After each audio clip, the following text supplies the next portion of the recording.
Hello, this is Patricia Elize from the Elize Law Firm. I'm actually here with our family law paralegal, Alexander Rojas. And today we'll be doing a video really focused on holiday time sharing. So, how much time you get to spend with your children during the holidays. This video is not to be taken as legal advice. Hi, I'm Alexander Rojas, and I'm the paralegal for Eliza Law Firm. And we're here today to discuss a couple questions that we get from clients. They're frequently asked questions on time sharing for the holidays, and we're here to discuss those questions with you. Hope you like this video. So, unfortunately, after a family breaks up, the parents have to come to an understanding, and there needs to be some type of schedule where they're able to share holidays like Christmas, Hanukkah, the New Year, Easter, etc. So, let's go right into the questions. Alex? So the first question we received is, if I want the kids for Thanksgiving, do I have a legal right to do so? So, the way that it works in Florida is if parents are not legally married at the time that the children were born, or if they didn't get married after the children were born, then the father has no legal right to actually have any time sharing with the kids.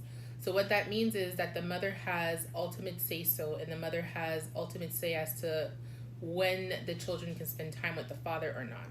Now, if this is the case, dad needs to go ahead and file a paternity case so that the court can put in a final judgment that gives him something called a parenting plan.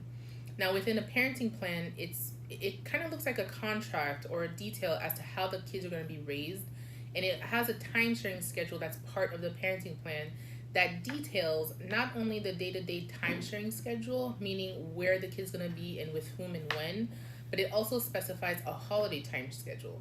So it says, okay, how are we going to split the holidays when it comes to Christmas, Thanksgiving, New Year, etc.?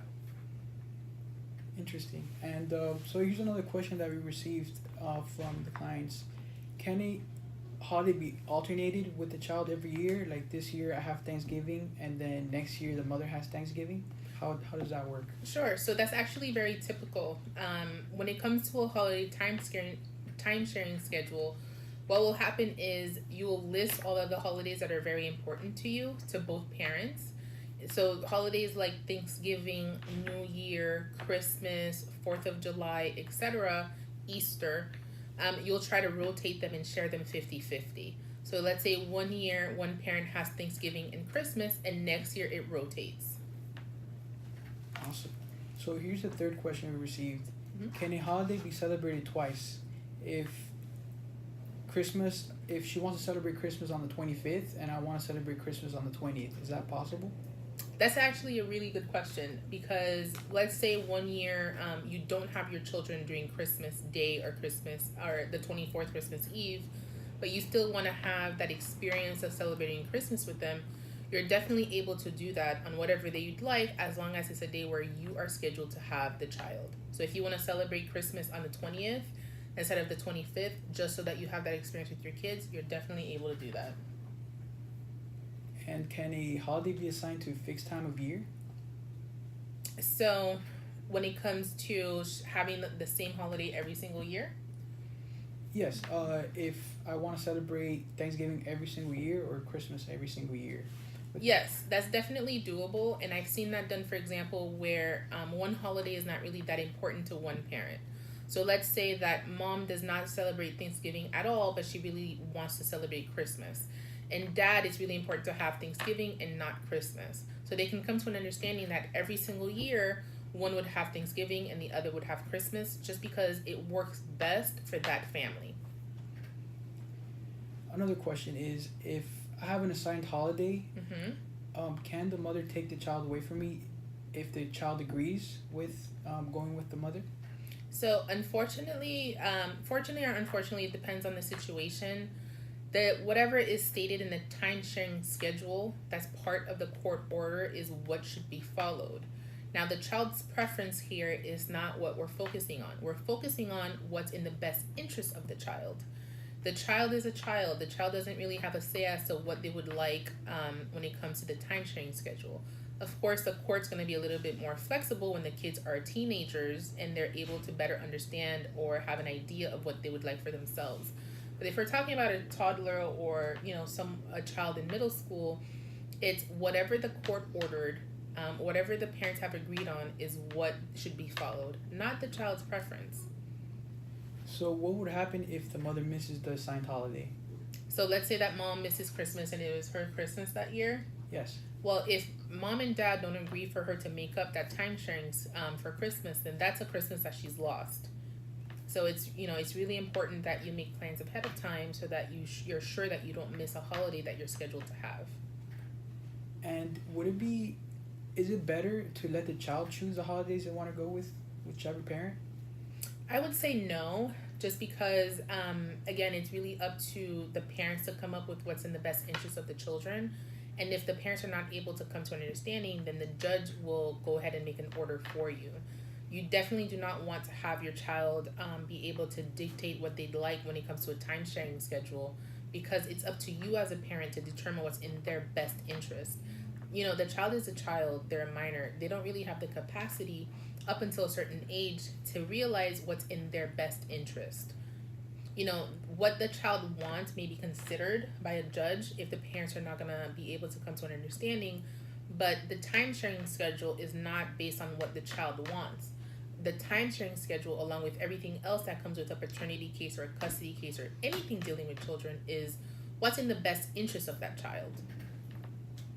So another question is, if I have an assigned holiday, Mm-hmm. would I be able to take my child out of state or out of country for vacation? How does that work? That's a really good question, especially for South Florida, because people tend to travel a lot for the holidays since a lot of us are immigrants and we're here from other countries, etc. So when it comes to traveling, that's something else that's going to be considered in a parenting plan. The way that it usually works is when you travel within Florida or within the United States, you should be able to give the other parent at least 7 days written notice. If you're looking to travel internationally, then you need to give the other parent 14 days written notice. This is a standard, but it can be modified depending on the family. Now, if the other parent doesn't give consent, then you have to file a motion to get in front of the judge, and the judge will make the final determination as to whether the child is able to travel or not. But when you give written consent, you should not only tell them when the child is traveling, you need to go ahead and forward the itinerary for any plane tickets, train tickets, etc., as well as the address of where they're going to be staying and who is going to be staying with them, and a contact number for where they're going to be staying. That's very important. So besides holidays, if I want to celebrate a birthday, how would that be scheduled between the parents? So it's very standard, for example, for the child to always be with the dad for the dad's birthday along with Father's Day, and for the child to be with mom for the mother's birthday and for Mother's Day. When it comes to celebrating the child's actual birthday, there's a lot of flexibility. You can either split the actual birthday 50-50, you can rotate it every other year, or you can say, well, if I have his birthday this year, you're able to pick him up to have lunch with him, and vice versa the following year. So the last question we've received is, if I have a holiday that's from my culture, Mm-hmm. how can that be scheduled with the parent?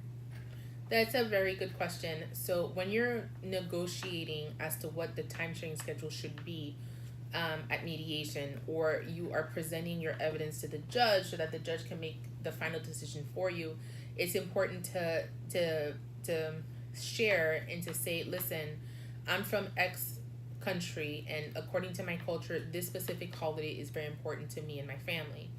And the court will take that into consideration. Just because a specific holiday is not considered to be a standard American holiday doesn't mean that it's not going to be put into consideration for a time sharing schedule. So it's all about explaining it and making sure that you negotiate it, or that you explain it to the judge so that it will be considered for your final time sharing schedule.